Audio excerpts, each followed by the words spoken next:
Thought you were looking at the entrance. I'm looking at everything. Nice.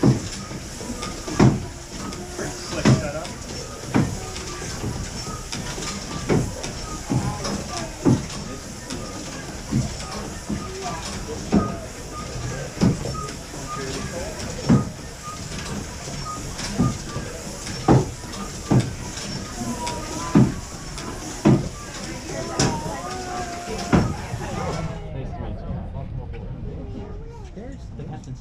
Oh, okay. Max and Andrews and Bill saying Oh, yeah, Bill said he was on the day. Hey, Max is on board. Hey, you made it. Your dog?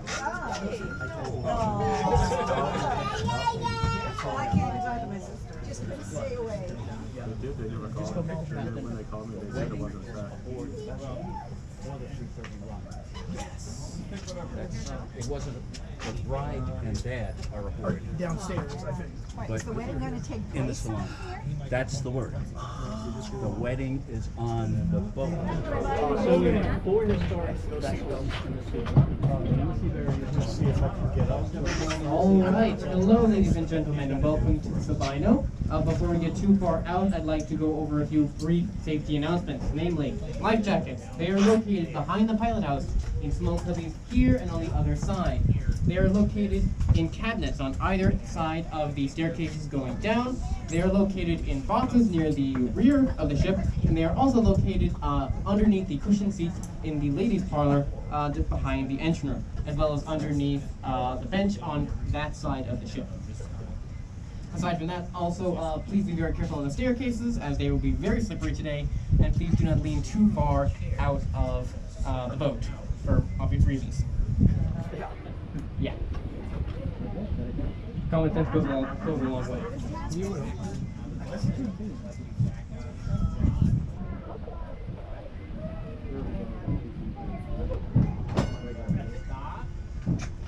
Hey, Harold, is it raining?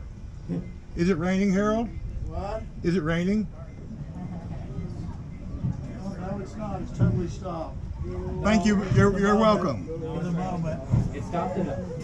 Yeah, close enough. I'm impressed, Rupert. I'm always impressed. Well, let me now officially welcome you all to the Mystic Seaport Museum. We are the largest maritime museum in the world, with 3 million artifacts, 500 boats, and 4 National Historic Landmarks, 2 of which are currently in view. One is the L.A. Dunton, this large fishing schooner that we were just tied up next to. She was the last of the great engineless fishing schooners built in America. And just over there is the other National Historic Landmark, the MLC Berry fishing sloop there. She's the oldest commercial fishing boat still floating in the United States.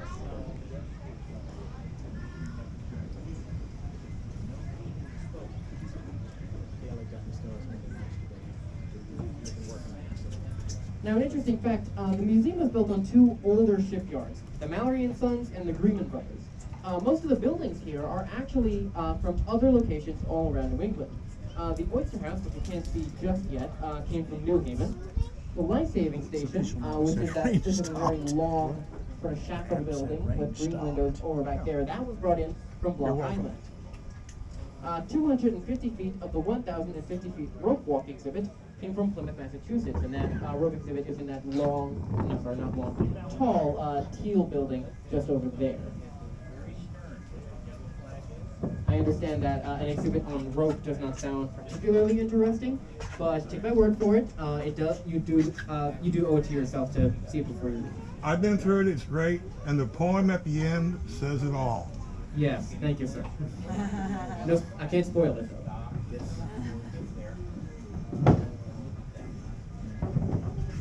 Look, Harold, blue sky. Always just over the horizon. I'm very. Oh, never mind. As we continue forward, you will notice this nice little lighthouse here at the edge of the museum here. This is actually a replica of an actual lighthouse. It is an exact copy of the second lighthouse built in the colonies. It was built at Brant Point in Nantucket in 1746. Unlike the original, ours has air conditioning and heating for days like this. Oh yeah, watch your step there. That's going to keep happening. I'll move over. In addition to air conditioning, it also has 2 5-minute videos about the history of lighthouses in America and about the history of lighthouses in general. And again, that does not sound very interesting when I simply say it, but again, you do owe yourselves a visit before you leave.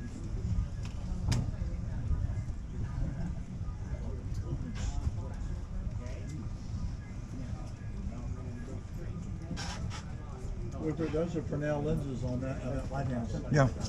Yes, they are. Yeah, see? There's a lot of interesting physics there. I'll continue over to this side of the museum. This is the Mystic Seaport Sailing Center. Here is where we teach both adults and children sailing in this section of the Mystic River. We also, over the summer, host a very special sailing camp where 40 kids a week come in on Sunday and stay until Friday afternoon. While they are with us, learning how to sail in this historic part of the river, they bunked on the Joseph Conrad, this sort of long black coal ship over here. Now, the Conrad is a very interesting ship. She was built in the year 1882 in Copenhagen, Denmark. She was originally a training vessel for the Danish merchant marines. She trained over 4,000 young cadets until she was sold in 1934 to Captain Alan Villiers. Villiers took her on a trip around the world, which ended in New York. After changing hands a few times, the U.S. Maritime Commission trained seamen aboard the Conrad for service in World War II. After the war, an act of Congress gave the Conrad.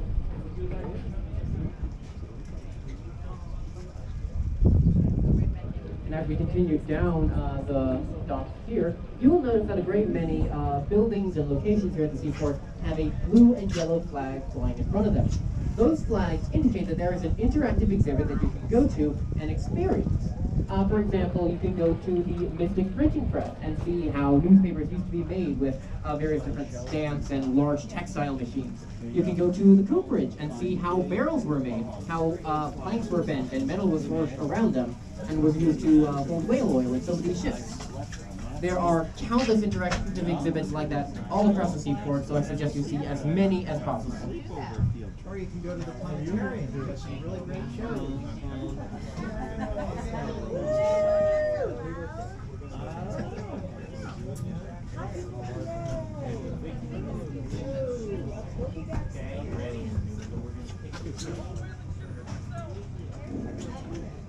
Yes, you do. And as we round the corner here, you can see the Viking ship Draken. She is a visiting vessel. She is a replica of a 1,000-year-old Viking design. Built in Norway, she sailed across the Atlantic Ocean under her own power. She went up to Canada, through the Great Lakes, back out again, down the Atlantic coast, and is currently berthing with us here. Coincidentally, there is also an exhibit about the history of Vikings and their short history in America, currently open in the Thompson building over there. The long sort of wooden building that looks like a crashing wave. This entire area over here hosts our many galleries, our many exhibition halls, a small little area that is dedicated to the art of figureheads, and of course the planetarium. Yay! Yay! The most important building anywhere. Debatable. Oh. I'm joking. We outnumber you. Didn't think about that. They got all of them have laser pointers. Oh God, I'll go blind.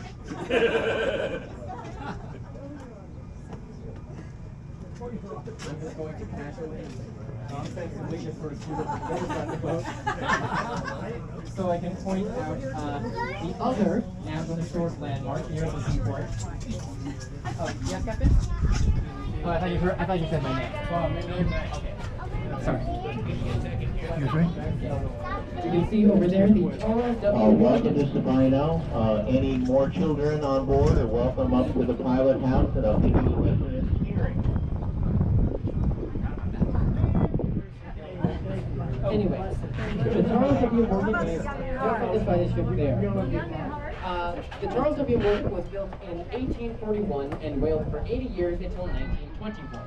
She made 37 voyages in those 80 years, averaging 3 years each. Now, an interesting fact about whalers like the Morgan: when you signed up to work on them, you had no idea how long you would be on board, as they would not let you return to land until they had filled their entire hold full of whale oil, no matter how long it took. I mean, of course, they would return to port to restock on water and food and things like that, but you wouldn't be allowed to leave until your hold was full. In the summer of 2014, after a 5-year restoration, we took the Morgan sailing on her 38th voyage. That summer, she went to London, Newport, Martha's Vineyard, and to New Bedford, where she was first built at home voyage. She then went to Provincetown, from which she made Trevor Leitcher to Sail Rock and Bank National Marine Sanctuary to look for whales. And I want to start to look. Any of them, she didn't convert any of them to oil. That part of her life over now. Done with that. Gone. After that, she went off to Boston, where she docked by the USS Boston. Older, American ship, float. Back again. You're welcome. Oh, for the wind and the rain. No, for stopping you. What's that?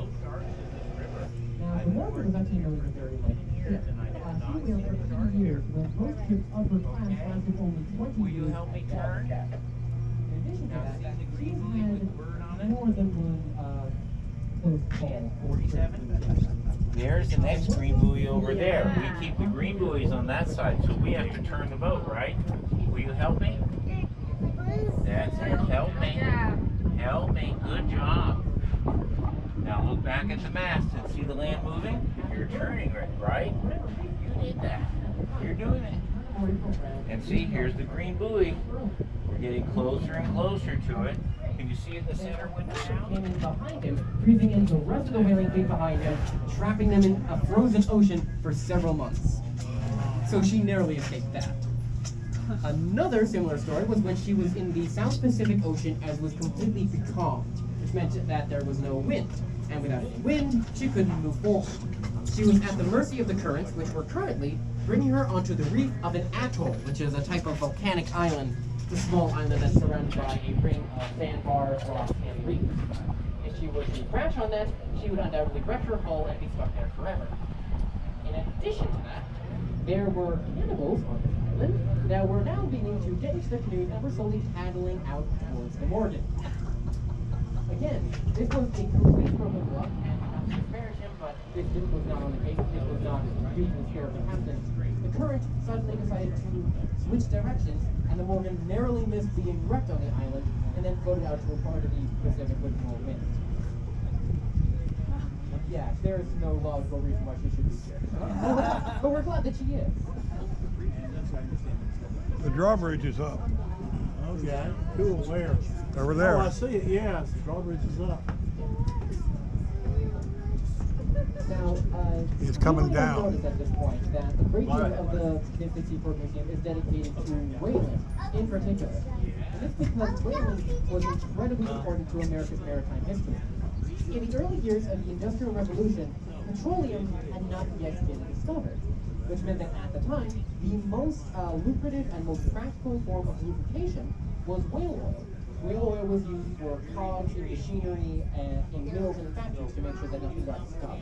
It was used in various other machines to make sure they performed normally well. In addition to that, whale oil was actually surprisingly flammable. So it was used by cities in their urban centers to light their lamps. They failed along the Atlantic coast once again. She's a little hard to see from here, so if you all have any free time after this, I think I'll go and over so you can peek under her massive white tent.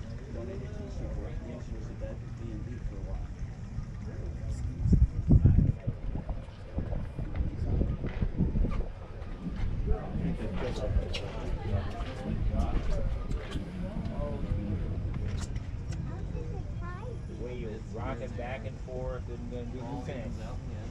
Yeah.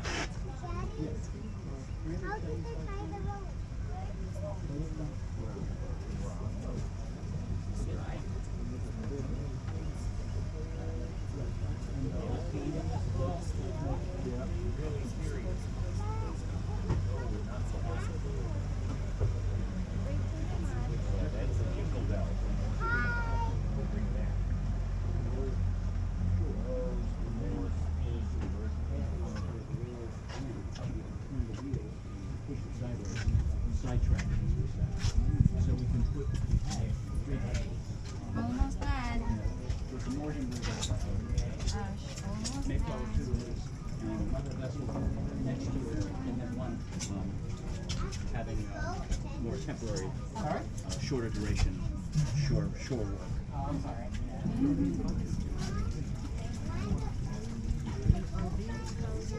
Private. No, on the Seaport. Oh, on the Seaport. Yeah. No, these are all private. Pretty much where the Mayflower is, that is about the boundary of the museum. There's a gate just past the Mayflower, and everything here is. So that is Red 38? Yes. Red 36. Red Nun. What's that name of that restaurant? Yes, Yes, Red Red 36. 36. And that's, And yeah. on a chart, it would be RN38. Okay. RN quote 38 close. Okay. Indicating a red nun. Nun is the tapered shape as opposed to can, which is cylindrical shape. And red 36, I presume you've been there, should be RN 36 or red nun 36. But that would be where 36 would be if it were necessary, but it isn't necessary because you've got shore on either side. If you get up here, you see that there are green cans, but there are no red ones. That's because the shore is open to vessels. There's no boundary on that side. You have to steer clear. Right.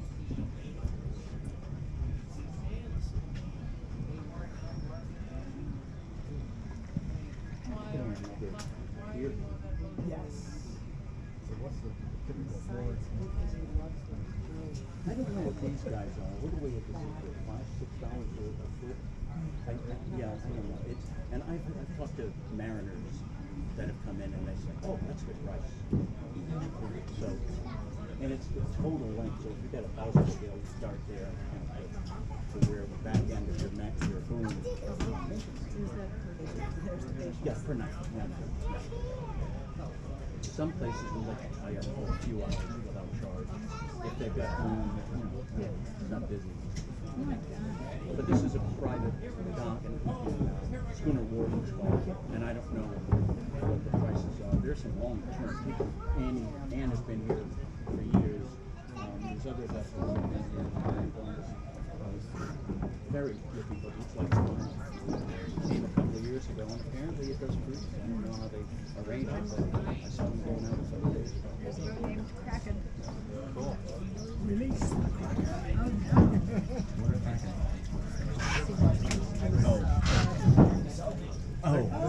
Look at the counterweights on that bridge. Whoa. The North Pole. Ooh, there's a Kraken. My gosh, look at that. I don't think I want to ride that. It looks like that one used to stay. I'm not sure if that's spelled like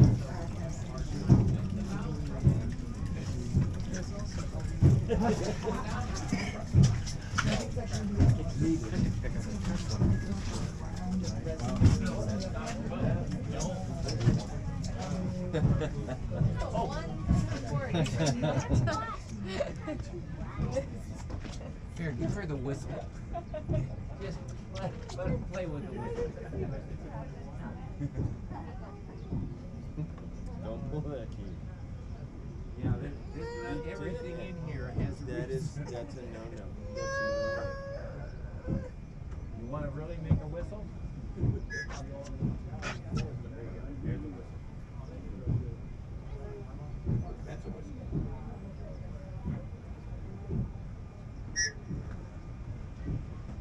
That'd be just shooting if I really blew it. It's loud. Can we see the whistle? Sure.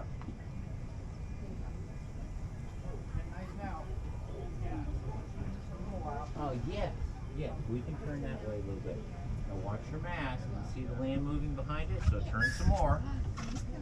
Now see the red buoy? Or green buoy, green. I want you to point it at that. So we're almost there, so let's stop the turn. Here's the string, and there you are, pointing right at it. See the red buoy? See the red buoy there? Here. See it? Look, no, look in this window. See it? Let's point the boat at that. Yes.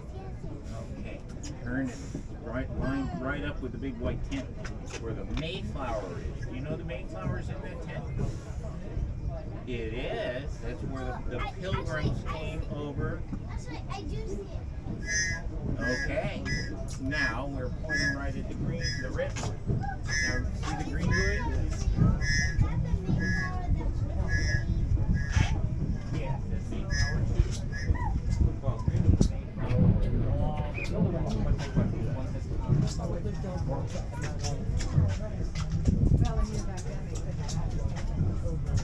Perfect. Yeah.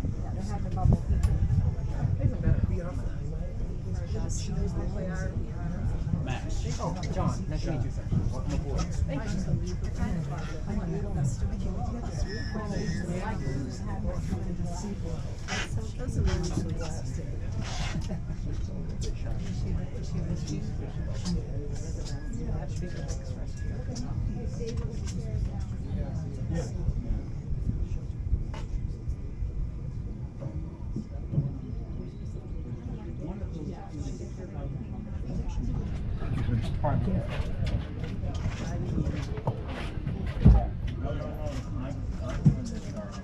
You go outside with your parents. Sorry, Mom. Okay. Now the only request is, see this fella down here? I need to see him. So just don't stand in my way. You're fine, Owen.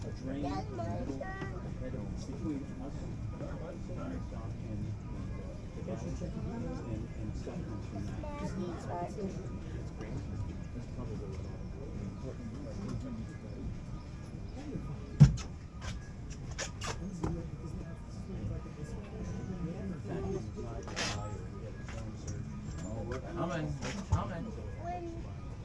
When we go,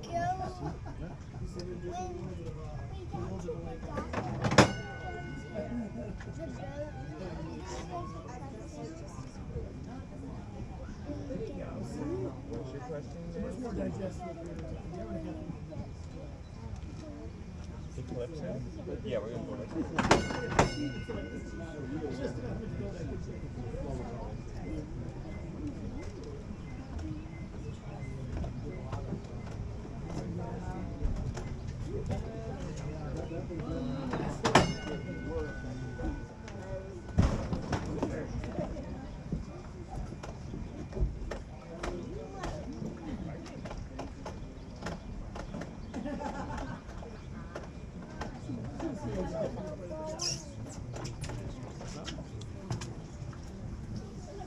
Three feet, 2 feet, 1, make that. There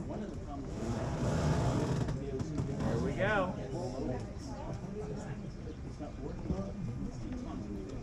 Not Thank you, quite Captain. yet. We're not quite yet.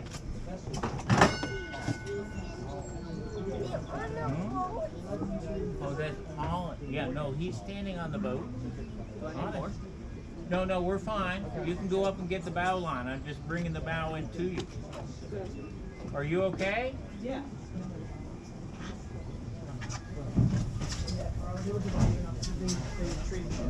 No, block. Say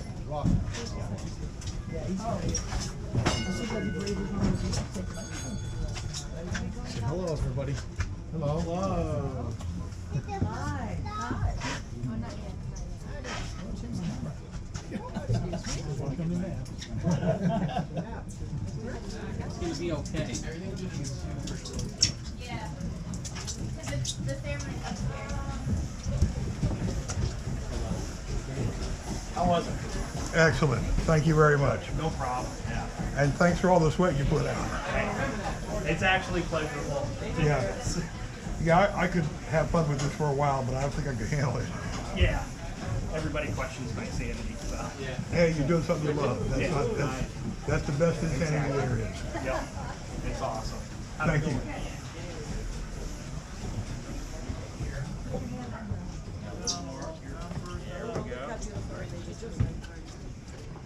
There we go. Now coming up. Yep, another bump One here. more little bump. And there And all the batteries and everything Here work. we are. Yeah, everything was working. Even the range stuff. Thank you so much. You're welcome. welcome. Great. Okay. Thank you.